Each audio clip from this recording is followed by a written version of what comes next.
Good morning, students. Today we are going to discuss the next topic of chapter 5, Theory of Demand.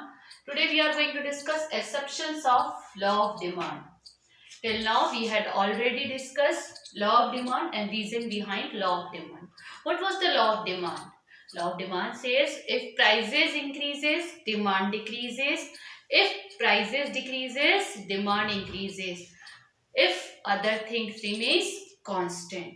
Clear? That is law of demand. Now, we had already discussed what was the reason behind of law of demand. Today we are going to discuss exceptions to the law of demand. It means why some of the demand curve slope upward. What is the meaning of that slope upward? It means when prices increases, demand increases. I told you earlier also, when there will be the inverse relationship between price and quantity demanded, then demand curve slope downward. But in this question you can see very easily when prices increases, demand increases. It means there is a slope upward. There is a direct relationship between demand and prices. All of you know here at OY we are showing prices and here we are going to show quantity demanded. If that is slope upward, if prices are OP, suppose the prices are OP, then the consumer is going to demand how much quantity? OQ. If prices increases from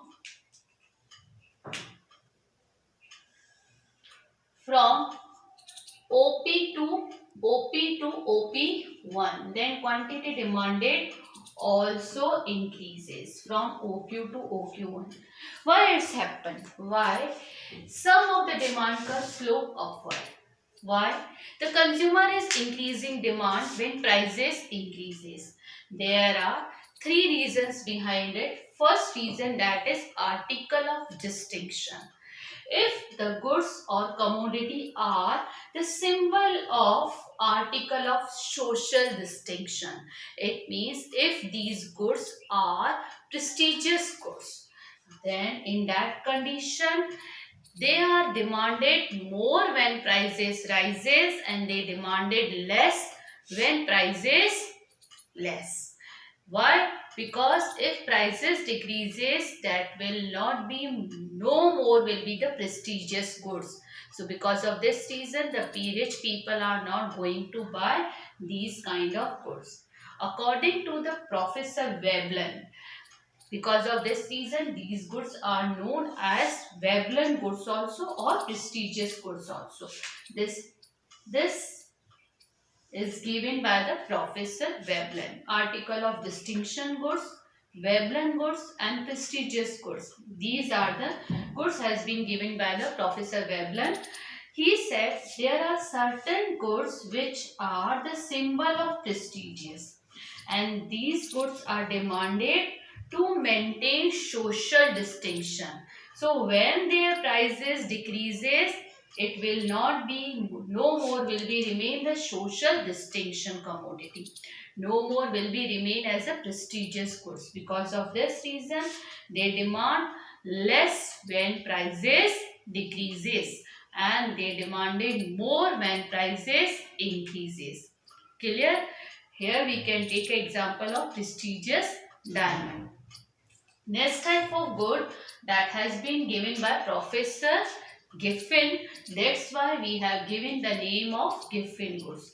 Giffen goods are those goods which are highly inferior goods, low quality goods, highly low quality product. When their prices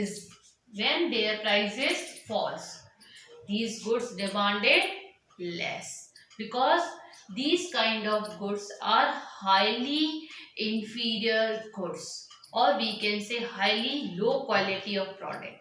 When the prices of these types of goods falls, definitely the demand will also fall. Clear? Next, irrational judgment. So many times Law of demand fails when consumer is going to judge the quality of product with the prices. Consumer is thinking that when the prices will be high, that product will be higher quality.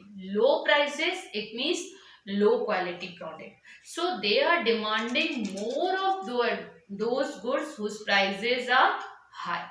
Rich people basically they are demanding more of those goods whose prices are high because they are judging their quality by their prices.